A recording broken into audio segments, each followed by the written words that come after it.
اللہ الرحمن الرحیم وبہ نستعین اما بعد۔ آج آپ حضرات کے سامنے تفسیر پیش کی جا رہی ہے 9ویں پارے قال الملأ کی۔ اس سے پہلے 8ویں پارے کی آخری 2-3 رکوع میں بعض انبیاء کرام علیہ السلام کے قصوں پر روشنی ڈالی گئی۔ آخری قصہ حضرت لوط علیہ السلام کا تھا کہ کس طرح ان کی قوم غیر فطری عمل میں گرفتار تھی اور کس طرح ان پر پتھروں کی بارش کر کے اور ان کی بستیوں کو تحت الثری میں اتار کر نیست و نابود کیا گیا۔ 9ویں پارے کا آغاز حضرت شعیب علیہ السلام کے قصے سے ہوتا ہے کہ انتہائی غرور میں مبتلا قوم شعیب کے سرداروں نے ان سے کہا، اے شعیب، ہم تمہیں ان لوگوں کو جو تمہارے ساتھ ایمان لائے ہیں اپنی بستی سے نکال دیں گے، ورنہ تمہیں ہماری ملت میں واپس آنا ہوگا۔ حضرت شعیب علیہ السلام نے فرمایا، کیا ہم زبردستی واپس آئیں گے؟ جب حضرت شعیب علیہ السلام اپنی قوم سے مایوس ہو گئے تو ان کی قوم پر ایک خوفناک عذاب آیا جس سے پوری قوم تباہ اور برباد ہو گئی۔ جن لوگوں نے شعیب علیہ السلام کو جھٹلایا وہ ایسے مٹے کہ گویا کبھی ان گھروں میں بسے ہی نہیں تھے۔ شعیب علیہ السلام کے جھٹلانے والے ہی آخرکار برباد ہو کر رہے۔ آگے قوموں کے عروج و زوال پر قرآن کریم نے روشنی ڈالتے ہوئے ارشاد فرمایا کہ ہم نے جب بھی کسی بستی میں کوئی نبی بھیجا، پہلے ہم نے اس بستی کو تنگی اور بیماری میں مبتلا کیا تاکہ وہ ڈھیلے پڑ جائیں، پھر ہم نے ان کی بدحالی کو خوشحالی سے بدل دیا۔ جب وہ خوب پھلے پھولے تو کہنے لگے، ہمارے آبا و اجداد پر اچھے برے دن گزرے ہیں۔ آخرکار ان کی مسلسل سرکشی کے بعد ہم نے انہیں اچانک پکڑ لیا اور انہیں خبر تک نہ ہوئی۔ اگر ان بستیوں کے لوگ ایمان لے آتے، نیکی اختیار کر لیتے تو ہم ان پر آسمان و زمین کی برکتوں کے دروازے کھول دیتے، لیکن انہوں نے جھٹلایا، لہذا ہم نے ان کے اعمال کی پاداش میں ان کو پکڑ لیا۔ آگے قصہ ہے حضرت موسیٰ علیہ السلام کا کہ ہم نے انہیں اپنی نشانیوں کے ساتھ فرعون اور اس کے سرداروں کے پاس بھیجا، مگر انہوں نے ان نشانیوں یعنی معجزات کے ساتھ ناروا سلوک کیا، انہیں جھٹلایا۔ آپ دیکھ لیجئے ایسے فساد مچانے والوں کا کیا انجام ہو۔ اس کے بعد 13ویں رکوع تک یہی قصہ ہے۔ قصہ خاصا طویل ہے، مختصراً بیان کیا جاتا ہے کہ حضرت موسیٰ علیہ السلام نے فرعون سے کہا کہ میں 2 جہانوں کے مالک کی طرف سے رسول بنا کر بھیجا گیا ہوں۔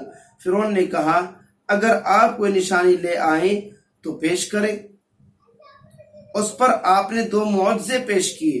ایک تو یہ کہ جب آپ نے اپنی لاٹھی زمین پر ڈالی تو وہ خوفناک اژدہا بن گئے، اور جب آپ نے اپنا ہاتھ جیب سے باہر نکالا تو وہ روشن ہو گیا، یعنی گریبان میں ہاتھ ڈالا باہر نکالا تو وہ روشن ہو گیا۔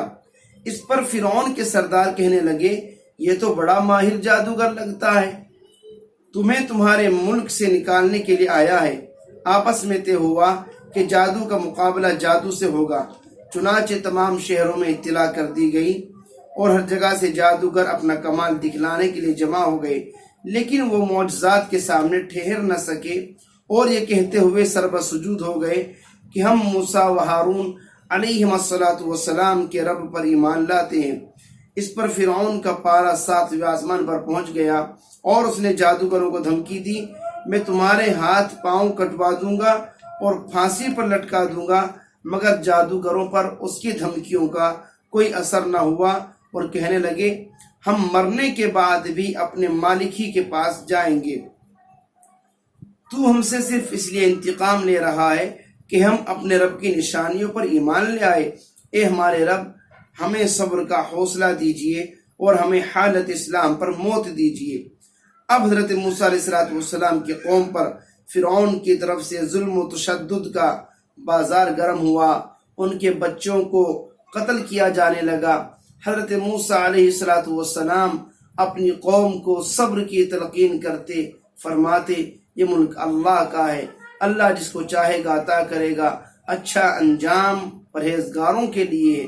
خدا کی رحمت جوش میں آئی اور فرعون کی قوم پر طرح طرح کے آسمانی عذاب نازل ہوئے۔ کبھی یہ قوم قحط سالی کا شکار ہوئی، ان پر طوفان باد و باراں بھیجا گیا، ٹڈی دل چھوڑا گیا، مینڈک نکالے گئے، خون برسایا گیا۔ یہ مختلف قسم کے عذاب قوم فرعون پر نازل کیا گیا، مگر ان پر ذرا بھی اثر نہ ہوا۔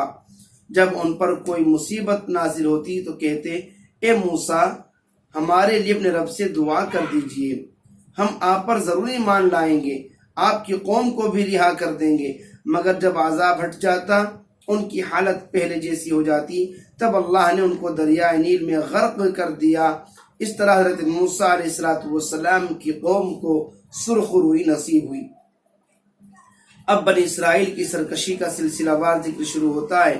اللہ تعالیٰ کے اس احسان و انعام نے بھی کہ انہیں ظالم کے پنجہ استبداد سے رہا کیا، ان کے اندر انقلاب برپا نہیں کیا۔ جب حضرت موسیٰ علیہ السلام 40 دن کے لیے کوہ طور پر تشریف لے گئے تو انہوں نے اپنے پیچھے اپنے بھائی حضرت ہارون علیہ السلام کو نگراں مقرر کر دیا، لیکن ان لوگوں نے حضرت ہارون کی بات نہ مانی اور سونے کا ایک بچڑا بنا کر اسی کی پوجا کرنا شروع کر دی۔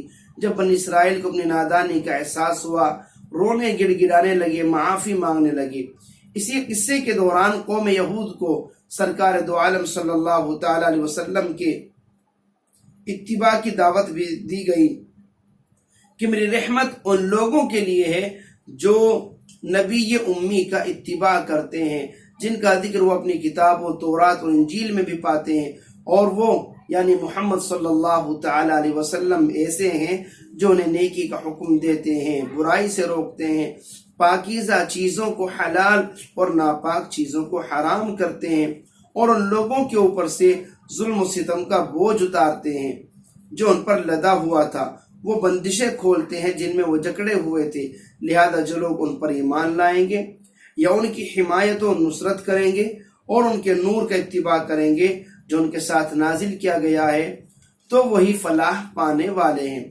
اس ضمنی ہدایت کے بعد پھر بنی اسرائیل کا قصہ بیان کیا گیا کہ ان پر اللہ نے کتنے انعامات کیے۔ وہ ہر مرتبہ ایک تازہ سرکشی اور گمراہی میں مبتلا ہو گئے۔